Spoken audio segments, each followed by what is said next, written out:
3, 2, 1. Hello, everybody. Welcome back to episode 8 of Living Color with Matt Woodward. This is the birthday week, and it's already been an eventful one. It's my last week of being 26, somehow, some way. And it's been a wild one already. I've came across my first mouse in the house here in the past week.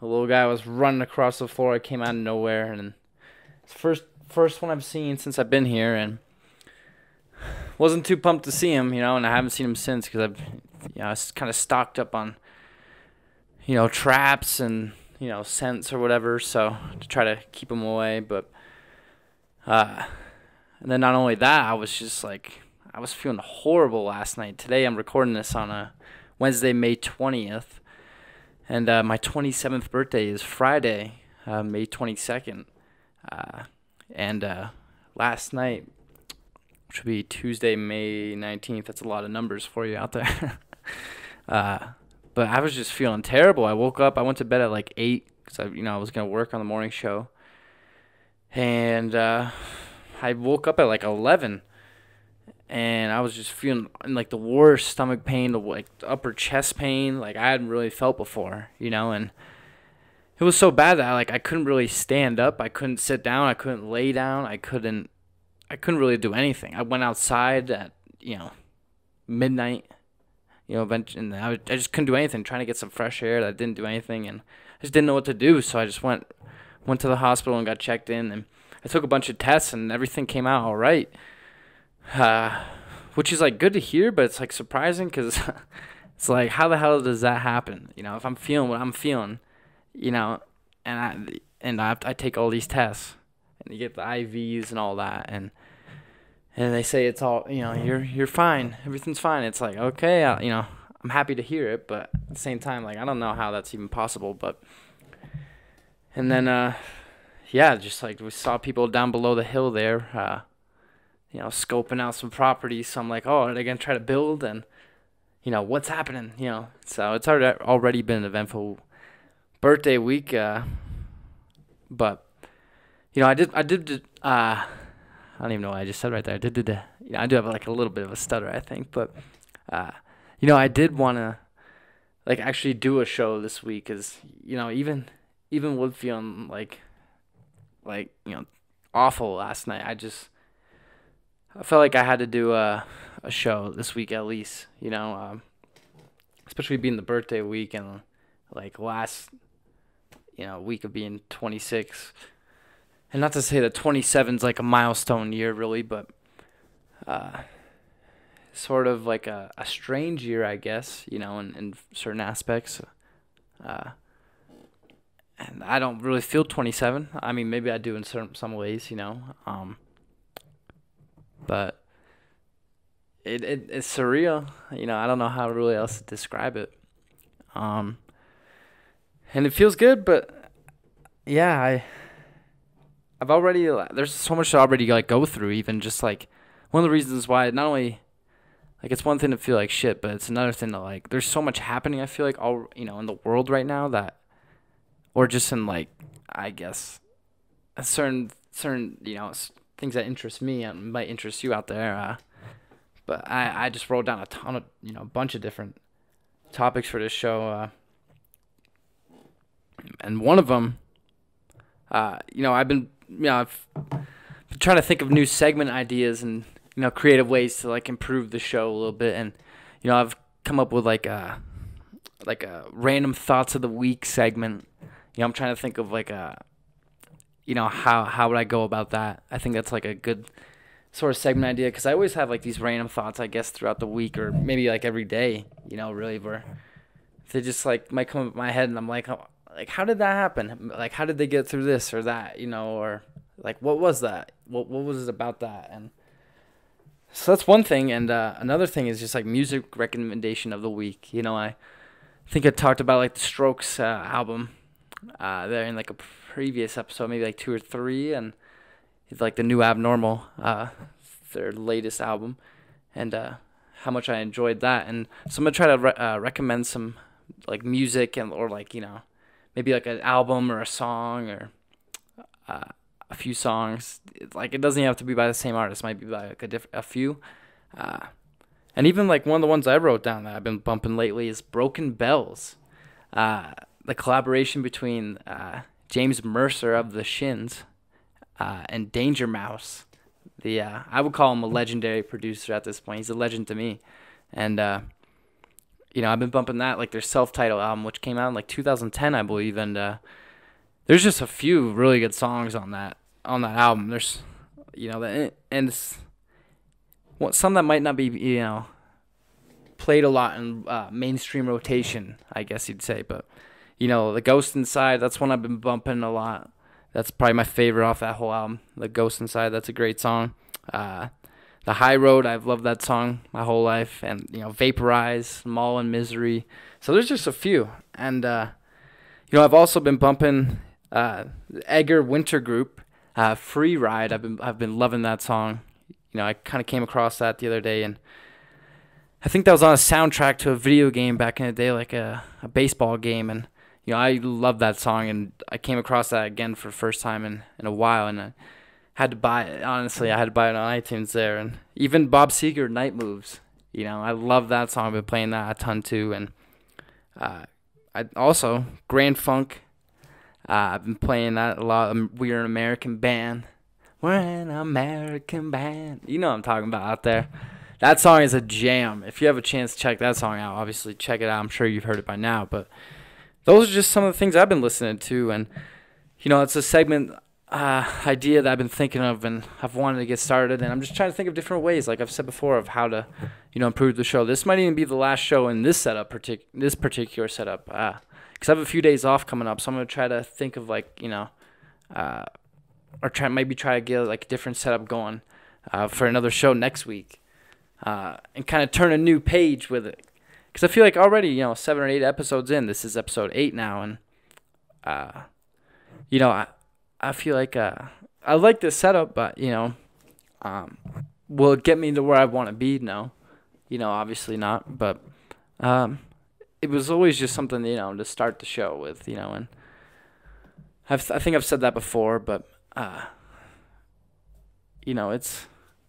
don't think it's a bad thing. It's not a bad setup, obviously, but even before I had like I'm sure you've seen it, like the white walls. Like it was just playing before, and even still it's only just like a my little Castlin banner there, or Red Rocks poster there. So also finally upgraded here with the water bottle here.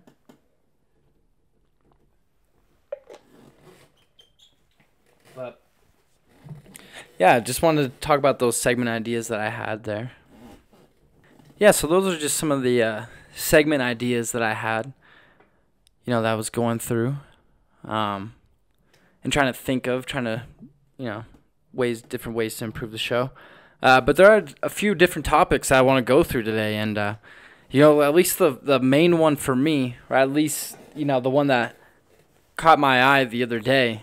I believe it was yesterday on Tuesday, was that Joe Rogan announced that he signed a deal with Spotify that's worth over, I believe, or up, I believe it's over $100 million yearly.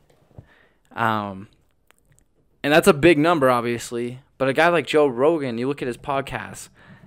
For me personally, he's a huge inspiration. Obviously, he's someone that I've listened to and watched daily for years now. Then you just look at the numbers of his podcast for years. What does he average? He averages about around 190 million podcast downloads a month, monthly. 190 million. That is an incredible number. Worldwide. And, I've heard sort of numbers that, how much he was making yearly. And I believe, at least on the YouTube side, let alone through stand-up comedy, because he's a stand-up comic, and a very good one at that. I can appreciate his work a lot. I love that Triggered special, and Uh, you know, we have Rocky Mountain High was another one uh, that he shot that he filmed here in Denver. So I'm a big Joe Rogan fan. I really am. I don't always agree with every guest he has on, but I respect with the fact that he he accepts and appreciates and maybe not appreciates, but he's able to interpret every kind of point of view, and have a civil conversation, engaging conversation, and he's by far, at least to me right now, he's by far the best interviewer on the planet, and he has been. I mean, that's not really a controversial statement at this point. Joe's been dominating YouTube for years. He's been dominating podcasting in general for years. So to see him sign $100 million deal, it's not really surprising. I think it's surprising that it's with Spotify. Not to say that if he signed with Apple, it'd be any more surprising. But I think it is surprising that it's with Spotify because, if you just look at some of the comments in his in these posts, like the announcement that he was moving to Spotify, at least the deal announcement posts, you look at some of the comments and some of the people are saying that they're not going to transfer over to Spotify or that it's not available in their country where they're at, and that they might have to pay for the subscription to Spotify, and there's just a whole bunch of different things. And even myself, I'm not a big Spotify user, so I'm not sure how that's gonna go. I'm not sure if I will even transfer over honestly to Spotify to listen to Joe. I mean, will it get me to open the app, and watch it daily? And I just don't know. I'm not sure right now. I believe it switches to Spotify on September 1st, where it's going to become available his entire library, which is 11 years worth. I mean, he has over 1,400 episodes logged at this point with Joe Rogan Experience. So, he's built that into the one of the biggest media platforms in the world, especially when it was going live. And when it was going live, I think you couldn't really top it. It was hard to really compete with it, especially some of the guests he had on there and the conversations and what he's able to do, and he's just able to be free and do what he wants. And then, that was one of the reasons why I think he had to make the move. And it's not really a hidden secret at this point that YouTube was trying to, was copywriting some of the videos that they might have wanted to play on there. They couldn't play videos with sound here, there. Jamie couldn't really pull things up, or because of copyright issues here or there, and it was just like a whole nightmare. And I know that they got demonetized for a video or two, and I know YouTube is starting to have some strict restrictions, I guess, especially in the copyright world, let alone in the free speech world, I guess you'd say, where you're not really able to say what you want, I guess.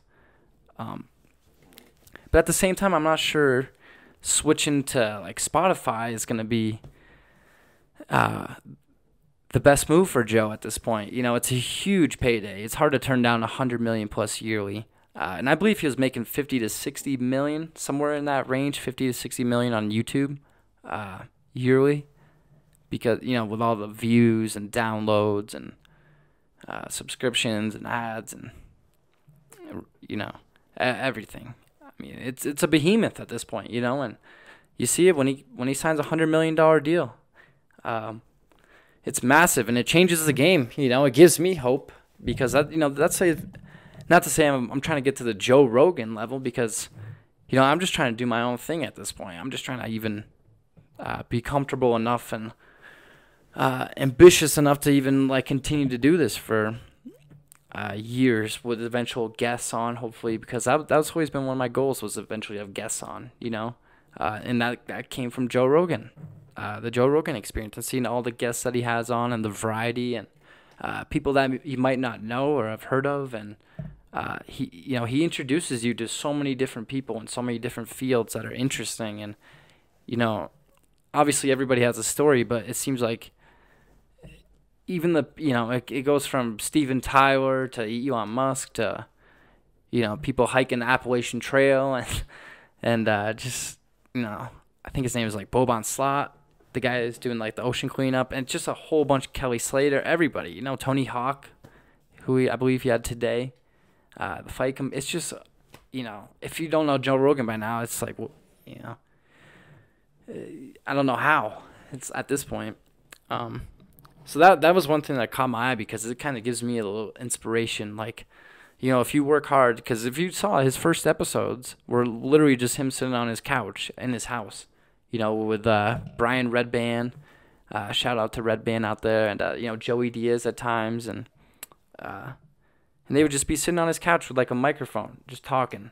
Even lower production value, I bet, than this right now. And he built that up from episode 1 to over 1,400 and to $100 million deal. So it gives me a lot of hope, and it should give you a lot of hope out there to do what you want to do and to build something up for yourself, because it can be done. And this all, I think, lays the groundwork and it gives you a blueprint to get it done. So that was one of the big topics for me, at least, this week. Another one is just sort of like an update on the NBA playoffs and the season, I guess. It came out either today, which is, I've said before, is like May 20th. It came out this week that Orlando has emerged as like the front runner to host like a potential NBA playoff, and potentially like a March Madness tournament. I don't know. I think that would probably be their best route at this point. I think that would, not only does it kind of make up for that, the NCAA March Madness, that loss in like that tournament style, because there's such an interest in that tournament style, where it's just like any team can win any game, any day. Obviously, that it kind of brings over like a football thing into basketball a little bit with like the 1-game knockout. But I don't think they do anything as drastic as that in the NBA. I think that would be too much, because obviously it's a little harder for teams who might be a lower seed to be, like a team like the Lakers or Clippers or, Celtics or anything like that. But, I think it's a great idea to have like some sort of tournament. Even the playoffs, they're gonna have to do something. And I think they realize this at this point, and I think a lot of sports realize this at this point. You see the UFC go off, really without a hitch at this point. Even with a fighter catching the coronavirus, and that fighter showed up to like the weigh-in, I believe, and was in Jacksonville, I believe. But even still, they just they isolated him. And kind of replace. I'm not sure if they replaced him or canceled that fight, but even so, the event went on, without a hitch. And I think even NASCAR is having races. They've started back up. They're at like Darlington. So these sports leagues are starting back up, and it makes sense at this point to kind of get going. Because not only is there a lot of money lost, there's like. I think there's not like reputations to uphold or like league legacies to uphold, but at the same time though, I think if a league like the MLB, especially coming off this past offseason with the Houston Astros cheating scandal, I think a league like the MLB kind of almost has to get going. Like they have to play. And that I feel like that's an easy sentiment to carry, but at the same time, I kind of do think, would it be better if they didn't play? Because it was such a tumultuous offseason for not only baseball but Rob Manfred. calling the Commissioner's Trophy, which is the World Series trophy that any Major League Baseball team wins at the end of the season. The Commissioner's Trophy, his trophy, Rob Manfred, the Major League Baseball's commissioner, he called it just a piece of metal. After it all came out that the Houston Astros cheated to essentially win the World Series in 2017. Yeah, so, for me, I think, I do think baseball kind of has to come back. I don't know. They were in such a crazy scenario, I feel like, that I don't really know how Rob Manfred will ever gain his, popularity back if he ever had it before, I'm sure people had no idea who he really was to begin with. And then you say some dumbass comment like that, like calling his own trophy just a piece of metal. Yeah, I mean, that guy's a dipshit. But, I think sports do have some to lose, if they don't come back. I think there's always going to be, I've talked about it before, there's a value in entertainment, and especially for live sports entertainment. It's probably the best form of entertainment, honestly, live entertainment and live sporting events, specifically. You can go to a concert, but you can kind of go see that same concert every other night if you really wanted to follow a band or an artist around, right? You can kind of recreate that experience if you almost felt like it. But, with a live sporting event, you really can't. You can't recreate that moment or those moments that make out like a great game or a great finish, But at the same time, I think people now are starting to, be like, why should I spend all this money on, on going to a game, right? And that kind of brings into what Blake Snell said, the Rays pitcher there, Tampa Bay Rays pitcher, Blake Snell.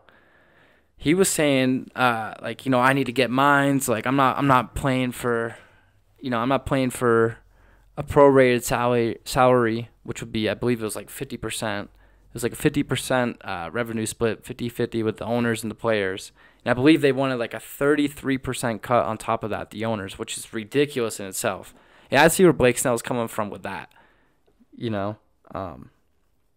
But, his comments where he's like, I'm risking my life. Or he's saying shit like that. It's like, man, I don't know about that, dude. I mean, maybe you're just around a lot more people than you would be, than you are right now when you're chilling in your place. But I don't know if you're risking your life, Those are all, like, super healthy, super fit athletes, professional athletes, or at least you would think, right? I mean, obviously, you have seen that professional athletes do get coronavirus. And there are cases of that happening for sure. So I can, like, kind of empathize with him, but, it came off as poor taste, and I'm sure he regrets it, but, I just think, like, why people are starting to realize, like, why should I go pay all this money? You got to pay however much. I mean, obviously baseball tickets are a little, they're cheaper than, NFL tickets or NBA tickets, obviously. Just less people in the stands and way more games, so it's, not as high of a demand. Especially, NFL tickets. You think of an NFL game.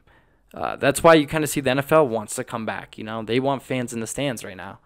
And I think it's because they realize that people are going to be like, I mean, not only is it a huge money loss, not having fans, but you're seeing that they want to have at least some fans. Maybe not a full stadium, 80,000 people, but, a few thousand maybe,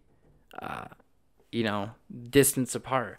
And I think it's because they kind of realize that people, if they don't have fans in the stands, that people are going to be like, they're going to become comfortable watching it from their couch on their TV, and they're going to realize, I don't have to go spend, $400 for a ticket, $50 to go park, $8 for their water that I can't bring in my own water from outside, let alone if you want a beer, which is like $10, if you want a hot dog or peanuts or literally anything at a game. It's insanely expensive.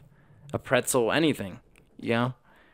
So, uh, people are just not going to spend all that money. They don't have the money for it right now, obviously, in this time. Um, and like, are people ever going to come back like that? To to fill out stadiums and arenas and concert venues. I mean, I think it will, but it's going to take a long time. And I think it's kind of a good idea for the NFL to have some fans in the stands and maybe not a full stadium. But if they had some fans, it kind of gives the perception that it's safe to come back for others. So maybe then they can expand it a little bit more.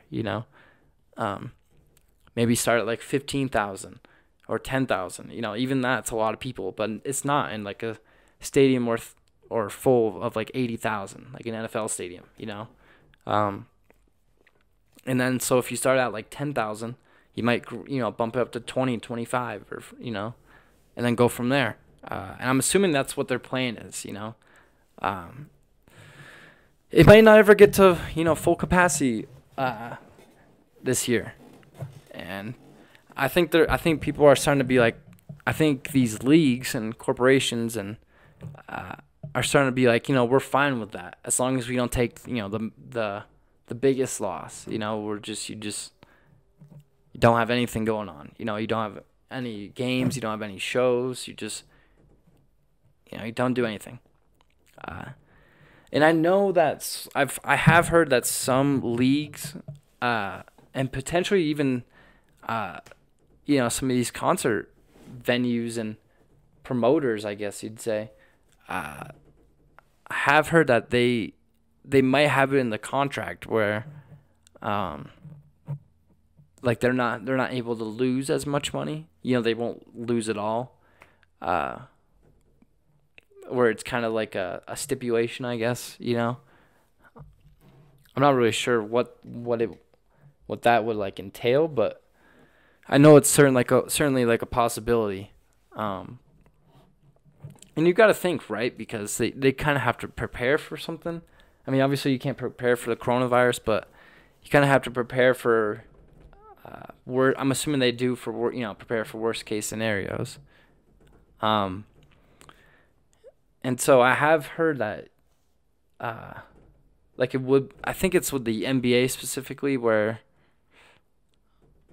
maybe it's, or no, it's actually the MLB. Sorry, excuse me. I believe it's like the MLB because I think they have to get everything figured out in the next like 3 weeks. And I have seen that like California, New York, Arizona, Florida, they're all opening up to professional sports, I believe. So when you see that, it's like they might be open to professional sports, but is it the safest place? I don't know. I don't. They might be opening for professional sports, maybe for training. Maybe not for games at this moment, obviously. But you see, it's things are kind of things are getting better and sort of slowly climbing back to normal, I guess. Yeah, it's gonna be interesting to see what sort of gets back to normal, quicker than I guess everything else. I want to see, obviously the restaurants come back. Just because I know like those people are hurting a lot, and there's a lot of just small businesses out there, obviously in general right now that are hurting, and even myself, I went to just get a haircut. I needed it so bad, and that place I went to was packed, So it's gonna be interesting to see what sort of what's gonna start to slowly get back to normal. Like I said, I know some states are slowly reopening for even just sports, let alone just for the public. I know that it's sort of like mixed signals, I guess, when you see that LA is getting shut down for like 3 months, and then they're gonna opening the Lakers training facility, I believe. So just seeing that, that's interesting. I don't know how that really happens, but uh, I think I think I've said it before, but um, the first stimulus check, it was like a good idea, but I think there needs to be, a second stimulus check, not even necessarily for myself, you know. I think there's so many people. I'm not even sure what the exact unemployment number is at this point. I think it might be 20 or 30 million. I know that's a huge gap. There's 10 million people there, but I think it's north of 20 million, or around there. Um, so I think that's a lot of people who are gonna need a check, and who are desperate. They might not have a way to provide for their family, and I'm just gonna try to see what the exact number of unemployment is.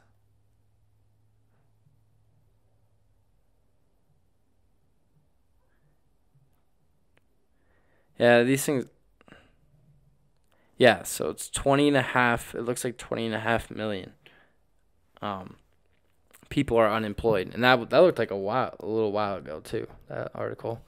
Um, so I know that uh,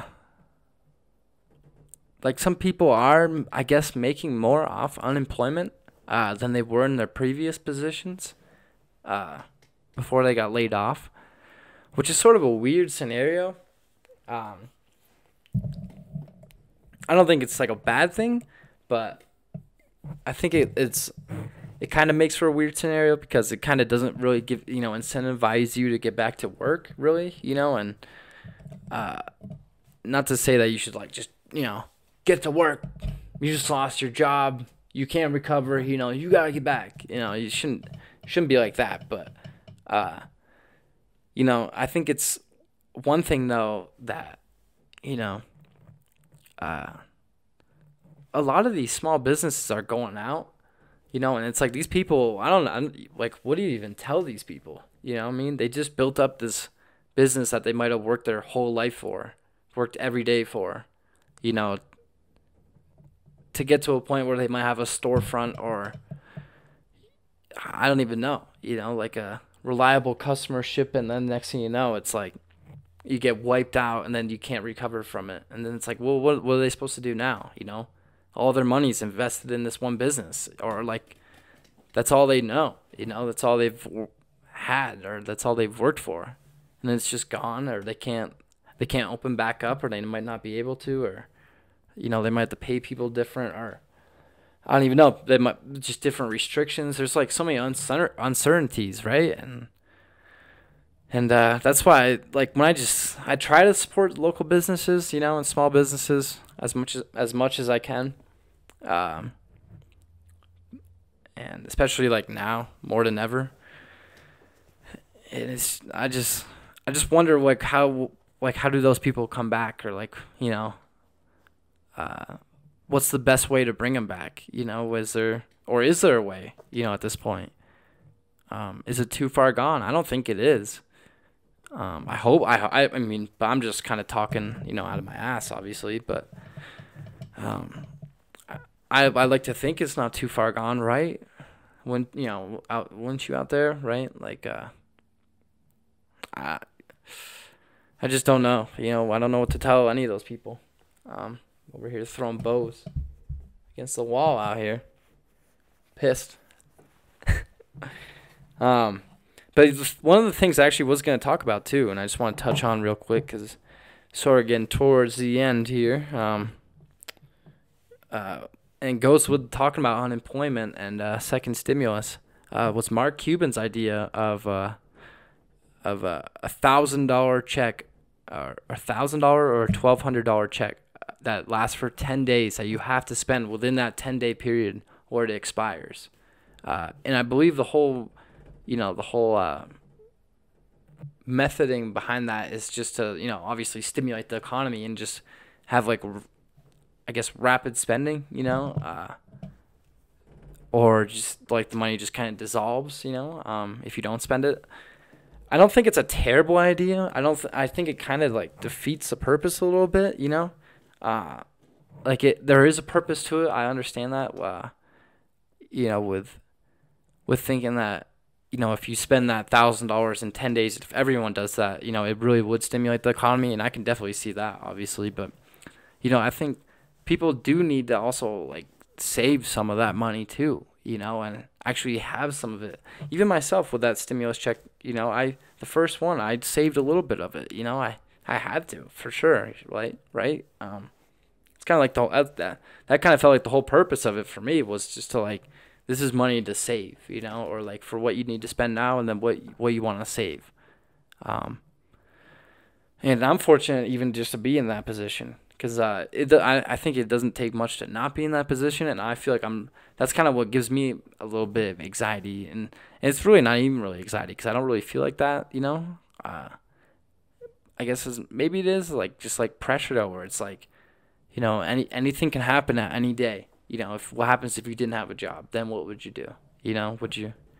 Where would you go? And what would you be?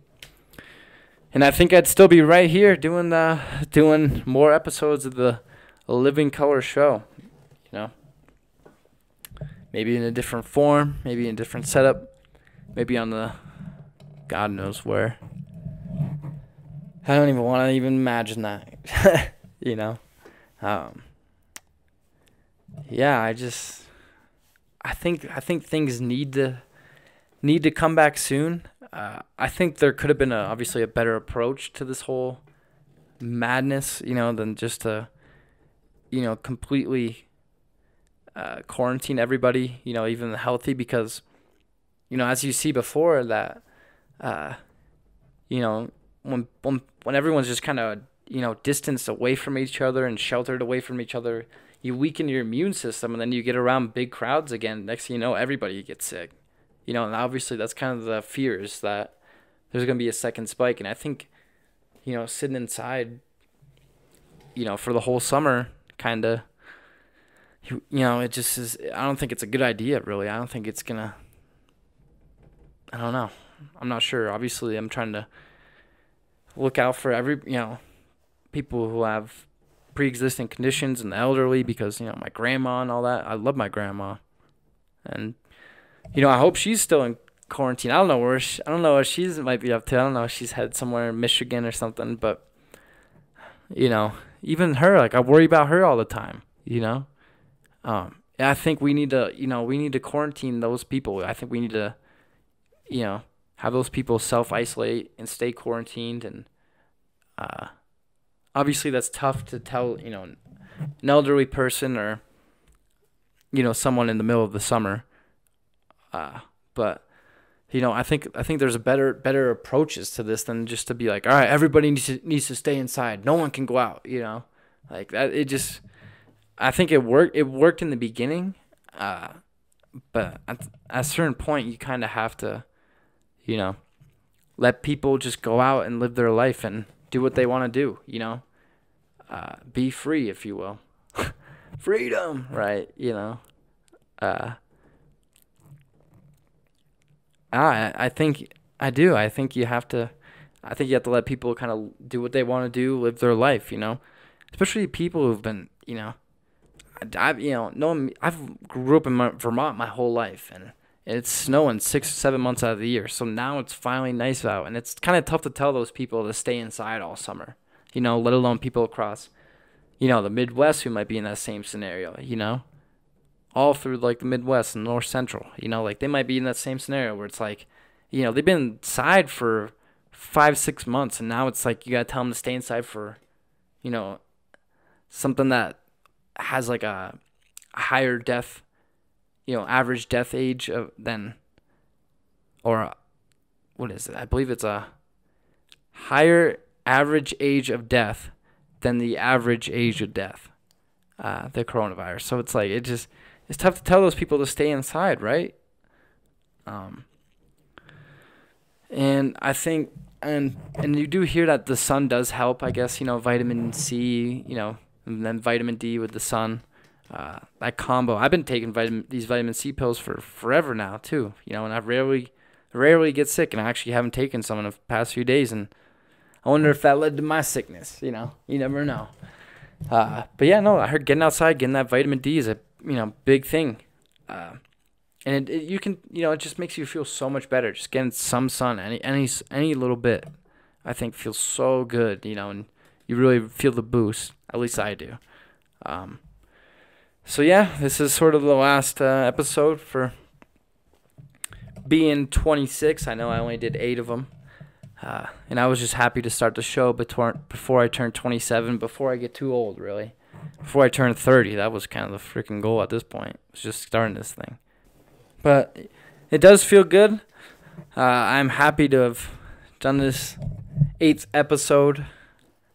I was going to try to go live for my birthday on Friday, and I still might still try to find a way on the YouTube channel there.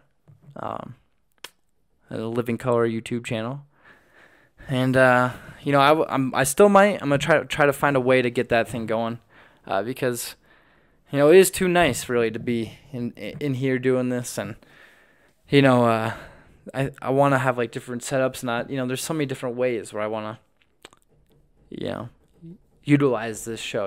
Like I always said, I want to mix in music and doing live this and that, and playing guitar and have the show. So yeah, I'm just maybe it's something I might try to do on Friday on my birthday when I turn 27. It's unbelievable. I don't know what to make of it anymore. I'm getting old somehow, somewhere. Look at me. Can you tell? Can you see any gray? Can you? All right. But it does feel good. I'm happy to have done this. Went a little longer than I was planning, really. I wasn't sure how long I was going to go. I was obviously feeling like crap, and I have been like sweating a little bit. But I got it done. I hope you enjoyed it. I hope you kind of thought along with me, or just kind of feeling some of the things I might be feeling. But yeah, I'm gonna try to return next week with a show, and maybe on Friday, like I said, on my birthday, maybe try to go live on the Living Color YouTube channel. But if not, I will see you next week for episode number 9 of the Living Color Show with Matt Woodward. But I appreciate you all listening out there and watching wherever you might be. I hope you're well. I hope you're happy, healthy, staying positive, and trying to make the most out of this self-quarantine. And I think we're seeing the light at the end of the tunnel. I hope we are.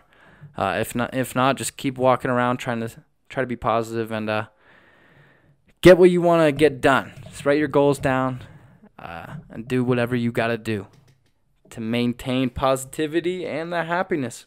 'Cause that's all I'm trying to do at this point, right? All right. This has been episode 8 of Living Color with Matt Woodward. Thank you again for watching. I appreciate you wherever you are out there. I will see you soon next week. Take care, people of the world. We'll see you later. This is Living Color, Matt Woodward, signing off. Peace.